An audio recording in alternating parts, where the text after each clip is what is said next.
오늘 우리에게 주시는 하나님 말씀 함께 봅니다. 오늘 우리에게 주시는 하나님 말씀은 마태복음 6장 16절부터 18절입니다. 그러면 다 함께 읽습니다. 금식할 때에 너희는 외식하는 자들과 같이 슬픈 기색을 보이지 말라. 그들은 금식하는 것을 사람에게 보이려고 얼굴을 흉하게 하느니라. 내가 진실로 너희에게 이르노니 그들은 자기 상을 이미 받았느니라.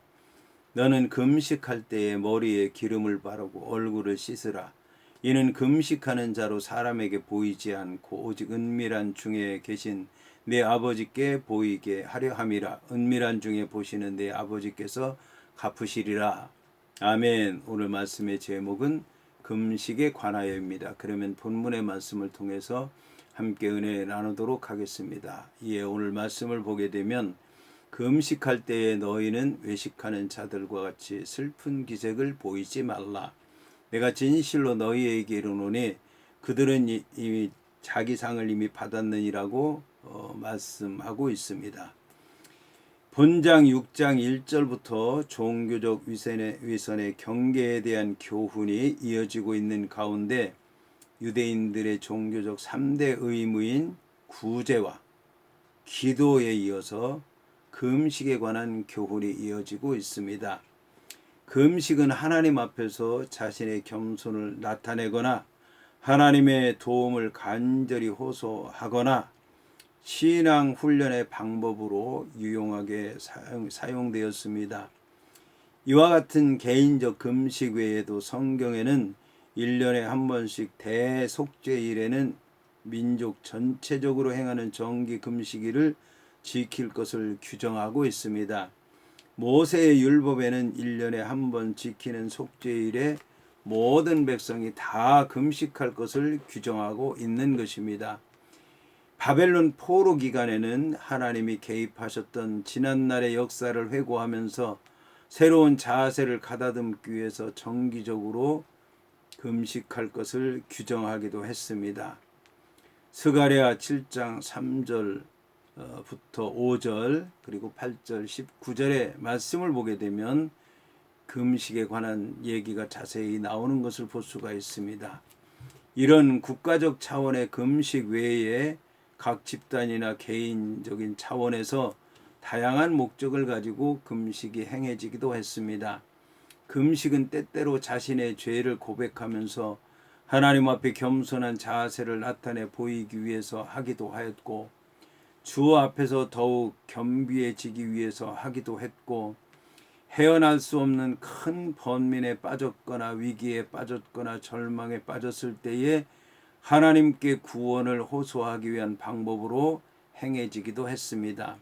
이 금식은 구약시대뿐만 아니라 신약의 성도들에게도 신앙적 측면에서 자기 훈련의 한 방법이었습니다. 이러한 금식이 예수님 당시에는 과거보다 더 많이 행해졌습니다. 당시 바리새인들은 모세가 시내산에서 40일 낮과 밤에 금식한 것을 두고 모세가 시내산에 올라간 날로 여겨지는 목요일과 내려온 날로 여겨지는 월요일에 정기적으로 금식을 하였던 것입니다. 그러니까 일주일에 2번 목요일과 월요일에 금식을 한 것입니다. 그러나 이미 구약시대부터 금식이 단순히 형식적이거나 위선적으로 행해지는 경우에 대해서는 신랄한 비판이 가해졌습니다. 그 중에서도 특히 금식을 하면서도 이웃 구제에 무관심한 사실에 대해서는 혹독한 비판이 내려졌던 것입니다. 오늘 말씀은 금식할 때 외식하지 말라는 말씀입니다. 이는 바로 앞에 금식할 때라고 하는 말에 비추어 생각해 보면 알 수 있습니다. 당시의 금식은 어떤 특별한 행사라기보다 유대인들이 늘 계속해 오던 행사였습니다.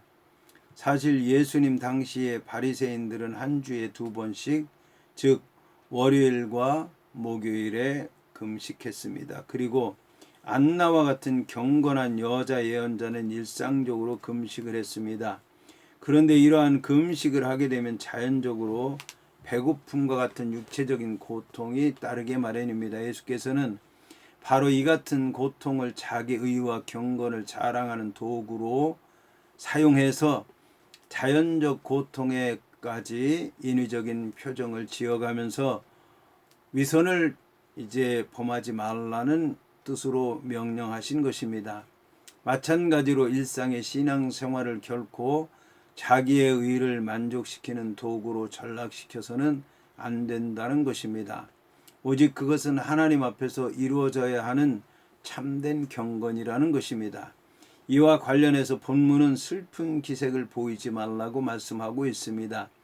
여기서 슬픈 기색에 해당하는 스퀴드로포스라고 하는 말은 음침하다, 침울하다고 하는 뜻을 지닌 스퀴드로스하고 보이다, 나타내다라고 하는 뜻을 가진 옵타노마이라고 하는 두 단어가 결합해서 이루어진 단어로서 의도적으로 침울한 표정을 짓는다는 의미입니다.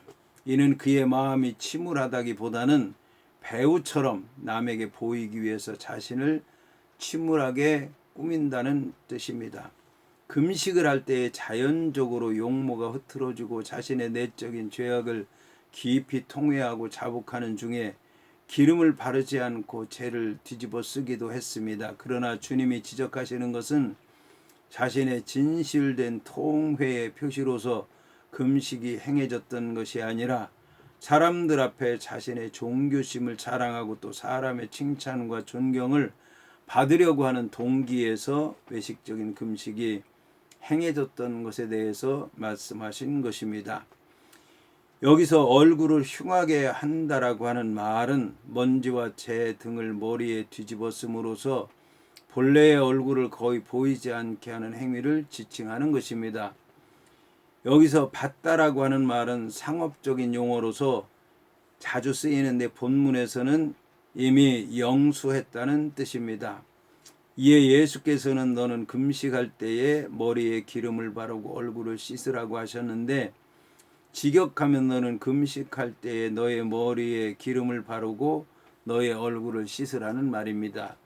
여기서 기름을 바르는 행위는 어떤 특별한 기름의 상징으로 사용된 것이 아니고 일상적으로 하는 몸 단장을 위한 절차로서 사용된 말입니다.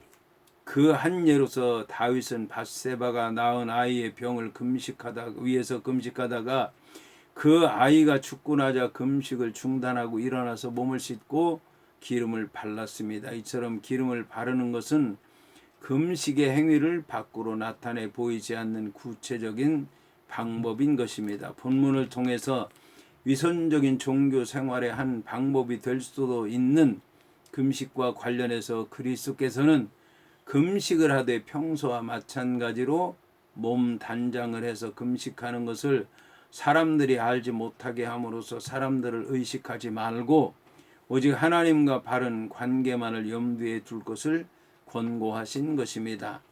이어서 나오는 너의 얼굴을 씻으라고 하는 말씀은 일상의 몸 단장으로 이해할 수 있습니다. 이러한 지시를 하신 예수님께서 금식 그 자체를 금한 것으로 오해해서는 안 됩니다. 예수님께서는 금식의 필요성을 부인하지 않으셨습니다. 다만 진정한 금식은 하나님을 향해서 하는 것이기 때문에 특별히 사람들에게 자랑하기 위해서 슬픈 기색을 지을 필요가 없다는 것을 강조하신 것입니다. 이어서 예수님께서는 이른 금식하는 자로 사람에게 보이지 않고 오직 은밀한 중에 계신 내 아버지께 보이게 하려 함이라. 은밀한 중에 보시는 내 아버지께서 갚으시리라고 말씀했습니다.